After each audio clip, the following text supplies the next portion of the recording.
Hello friends, હું જ્યોતિ ગજ્જર સુરતથી. આજે હું તમારી સાથે એકદમ ટેસ્ટી અને યુનિક નાસ્તાની રેસીપી શેર કરીશ. ઘરમાં નાના મોટા બધાને જ અને ખાસ કરીને છોકરાઓને પસંદ આવે એવો આ નાસ્તો કહો કે સાંજ માટે બનાવી શકાય એવી આઈટમ. ખાવામાં બહુ જ ટેસ્ટી લાગે અને ઘરમાં હોય એ જ સામાન વાપરીને ઓછી મહેનતે ઝટપટ બનાવી શકાય. તો ચાલો આજની આ મજેદાર રેસીપી શરૂ કરીએ. લોટ બાંધવા માટે આ પહોળા વાસણની ઉપર ચાળણી રાખી એમાં 1 કપ મેંદો લઈને ચાળી લઈએ. સાથે આમાં 1 કપ ભરીને રોટલી બનાવીએ એ ઘઉંનો ઝીણો લોટ ઉમેરું છું. અહીં તમારે બધો જ ઘઉંનો લોટ લેવો હોય તો લઈ શકાય, અથવા ઘઉંનો લોટ હટાવીને બધો જ મેંદો લેવો હોય તો લઈ શકાય. અડધી ટીસ્પૂન અજમો લીધો એ 2 હાથની હથેળી વડે ક્રશ કરીને આમાં ઉમેરું છું.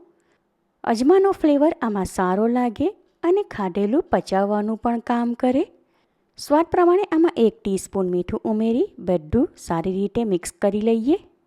હવે લોટમાં વચ્ચે ખાડો કરીને અડધો કપ સાધારણ ખાટું દહીં ઉમેરું છું. દહીંમાં અડધી ટીસ્પૂન બેકિંગ સોડા ઉમેરીને મિક્સ કરી લઈએ એટલે સોડા એક્ટિવેટ થઈ જાય. આ બધું લોટ સાથે મિક્સ કરીને મોણ માટે એમાં 1 ટેબલસ્પૂન જેટલું તેલ ઉમેરું છું. લોટમાંથી ચમચી હટાવીને હાથ વડે લોટ સાથે તેલ અને દહીં મિક્સ કરી લઈએ. જરૂર પૂરતું આમાં પાણી ઉમેરીને મિક્સ કરીશું અને રોટલી માટે જેવો સાધારણ ઢીલો લોટ બાંધીએ બિલકુલ એવો જ આ લોટ બાંધી લઈએ. લોટ બાંધીને સારી રીતે કેળવી લીધો. હવે એને ગોળ કરીને એની ઉપર તેમજ આ વાસણના તળિયામાં તેલવાળો હાથ ફેરવી લઈએ. લોટ બાંધવા માટે અડધો કપ પાણી લીધું હતું, એમાંથી આશરે 2 ટેબલસ્પૂન જેટલું બચી ગયું. ફિલિંગમાં નાખવા માટે 100 ગ્રામ પનીર લીધું, એને આ રીતે પાતળી સ્લાઇસમાં કાપી લીધું. પનીર મેરિનેટ કરવા માટે આ ડીશમાં મસાલા ભેગા કરું છું.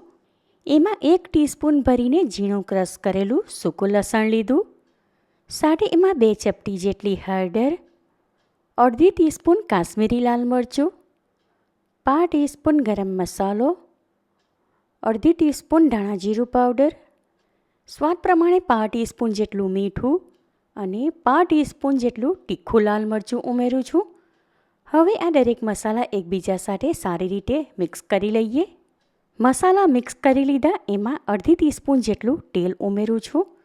ત્યાર પછી આ મસાલા વડે પનીરના બંને પીસ સારી રીતે કોટ કરી લઈએ.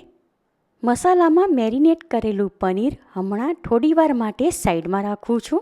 ફિલિંગમાં નાખવા માટે કેટલાક ઝીણા કાપેલા શાક લીધા, એમાં 1/2 કપ ફ્રેશ મકાઈના દાણા, 1/3 કપ ઝીણા કાપેલા કેપ્સિકમ, 1/3 કપ જેટલા કાંદા, 1/2 કપ વચ્ચેના બીજ હટાવીને કાપેલા ટામેટાં, 2 ટેબલસ્પૂન જેટલી ઝીણી કાપેલી કોથમીર અને 1 ટીસ્પૂન ઝીણા કાપેલા તીખા લીલા મરચાં લીધા.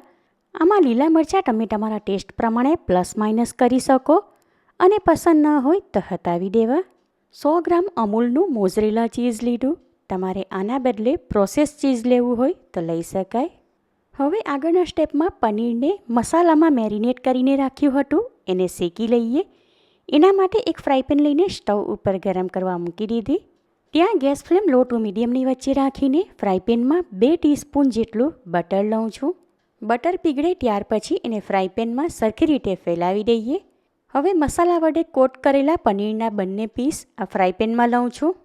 પનીરના બંને પીસને દરેક સાઈડેથી ફેરવીને શેકી લઈએ એટલે એની ઉપર લગાવેલો મસાલો કાચો ન લાગે અને પનીરમાં સ્મોકી ફ્લેવર આવી જાય. પનીરને આ રીતે સાઈડના ભાગથી પણ શેકી લઈશું.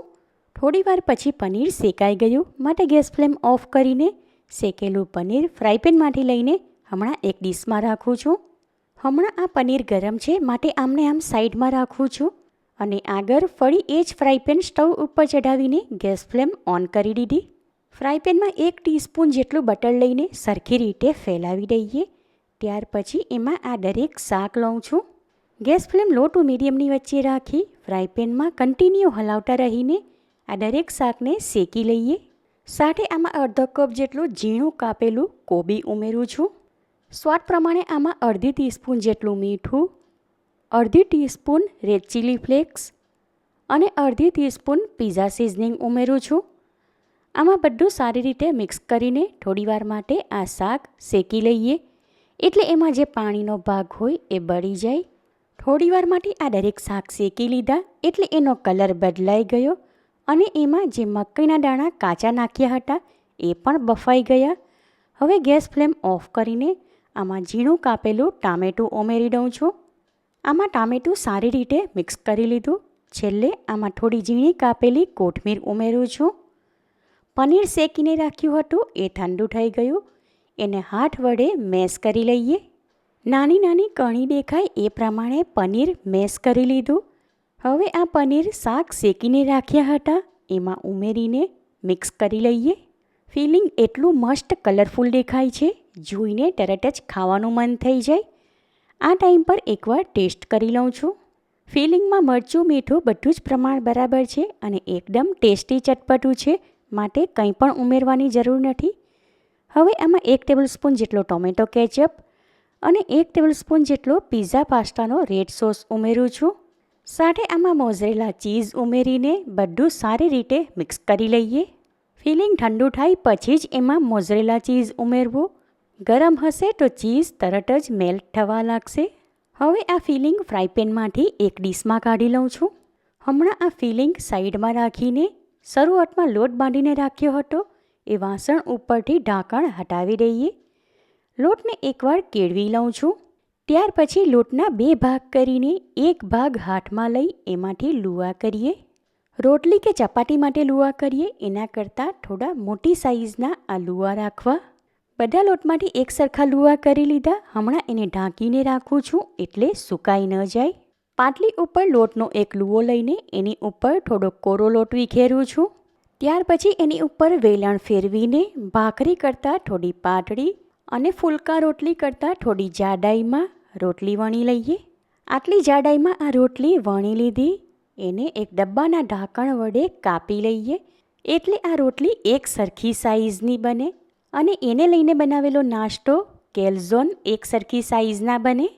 હવે આ રોટલીના અડધા ભાગમાં રેડ ચીલી ફ્લેક્સ અને પિઝા સિઝનિંગ સ્પ્રિંકલ કરીને ઉપરથી વેલણ ફેરવી લઈએ એટલે એમાં એ સારી રીતે ચીપકી જાય. ત્યાર પછી આખી રોટલીની ઉપર ફોર્ક વડે કાણા કરીને એને પલટાવી લઈએ. હવે જ્યાં અડધા ભાગમાં ચીલી ફ્લેક્સ અને પિઝા સિઝનિંગ સ્પ્રિંકલ કર્યું હતું એ અડધો ભાગ છોડીને બાકીના અડધા ભાગ ઉપર ફિલિંગ મૂકું છું. રોટલીની કિનારીથી થોડું અંદર રહે એ પ્રમાણે એની ઉપર ફિલિંગ મૂકવું. આ રીતે અડધા ભાગમાં ફિલિંગ મૂકીને એનું લેયર બનાવ્યું. હવે આ રોટલીની કિનારી ઉપર પાણીવાળી આંગળી ફેરવી લઉં છું. ત્યાર પછી બાકીના અડધા ભાગને વચ્ચેથી ફોલ્ડ કરીને ફિલિંગ કવર કરીએ. રોટલીની બંને કિનારીને ભેગી કરીને હલકે હાથે દબાવીએ એટલે સારી રીતે ચીપકી જાય. કેલ્ઝોનના વચ્ચેના ભાગમાં પણ હલકે હાથે દબાવીએ એટલે અંદરનું ફિલિંગ સારી રીતે સેટ થઈ જાય. ત્યાર પછી કિનારી ઉપર ફોર્ક વડે આ રીતે ડિઝાઇન બનાવીએ. તૈયાર કરેલા કેલ્ઝોન હમણાં એક ડીશમાં નેપકિન વડે ઢાંકીને રાખું છું એટલે ઉપરથી સુકાઈ ન જાય. ત્યાર પછી આ જ પ્રમાણે બાકીના કેલ્ઝોન બનાવી લઈએ. એકવાર આટલી તૈયારી થઈ ગઈ હોય તો પછી આ નાસ્તો બનાવતા વાર ન લાગે. અહીં મેં થોડા કેલ્ઝોન બનાવી લીધા. એને શેકી લઈએ. એના માટે એક ફ્રાય પેન લઈને સ્ટવ ઉપર ગરમ કરવા મૂકી દીધી. ત્યાં ગેસ ફ્લેમ લો ટુ મીડિયમની વચ્ચે રાખીને ફ્રાય પેનમાં બ્રશ વડે તેલ લગાવું છું. ફ્રાય પેન ગરમ થઈ ગઈ માટે હવે એમાં તૈયાર કરેલા કેલ્ઝોન શેકવા મૂકું છું. ગેસ ફ્લેમ હવે બિલકુલ લો તરફ રાખીને ફ્રાય પેન ઉપર ઢાંકણ લગાવી દઉં છું. 2 મિનિટ જેવી થાય એટલે ફ્રાય પેન ઉપરથી ઢાંકણ હટાવી દઉં છું. ત્યાર પછી કેલ્ઝોનની આ ઉપરની સાઈડે પણ બ્રશ વડે તેલ લગાવું છું. ત્યાર પછી આ કેલ્ઝોનને પલટાવી લઈએ. હું અહીં પરોઠાની જેમ શેકીને કેલ્ઝોન બનાવું છું. તમારે એના બદલે ઓવનમાં બેક કરીને બનાવવા હોય તો બનાવી શકાય. કેલ્ઝોનની બીજી સાઈડ પણ ગોલ્ડન છાંટ આવી ગઈ. હવે એને વચ્ચેથી આ રીતે પકડીને શેકી લઈએ. કેલ્ઝોન તૈયાર છે માટે એને ફ્રાય પેનમાંથી લઈને હમણાં એક ડીશમાં રાખું છું. ત્યાર પછી આ જ પ્રમાણે બાકીના શેકી લઈએ.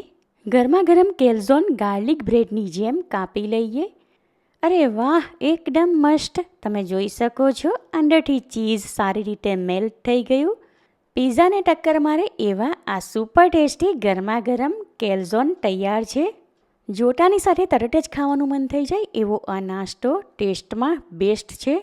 એકદમ સોફ્ટ અને ટેસ્ટી ફિલિંગવાળા આ કેલ્ઝોન દાંત વગરના પણ આરામથી ખાઈ શકે. તમે આ રીતે બનાવશો તો ગેરંટી સાથે કહું કે ઘરમાં નાના મોટા બધા જ વખાણ કરીને ખાશે અને છોકરાઓને તો મજા પડી જશે. માટે આ રેસીપી તમે જરૂરથી ટ્રાય કરો. તમે મારી રેસીપી ક્યાંથી જુઓ છો અને કેવી લાગી એ કમેન્ટ કરીને જણાવો. અને તમને મારી આ રેસીપી પસંદ આવી હોય તો વિડીયોને લાઇક કરીને વધારેમાં વધારે શેર કરો. ચેનલ પર નવા હો તો સબસ્ક્રાઈબ કરીને બાજુમાં આપેલા બેલ આઇકન પર ક્લિક કરો, એટલે આવનાર દરેક નવી રેસીપીઓની જાણકારી તમને મળતી રહે. ફરી મળીશું એક નવી રેસીપી સાથે. ઈટ હેલ્ધી એન્ડ સ્ટે હેલ્ધી.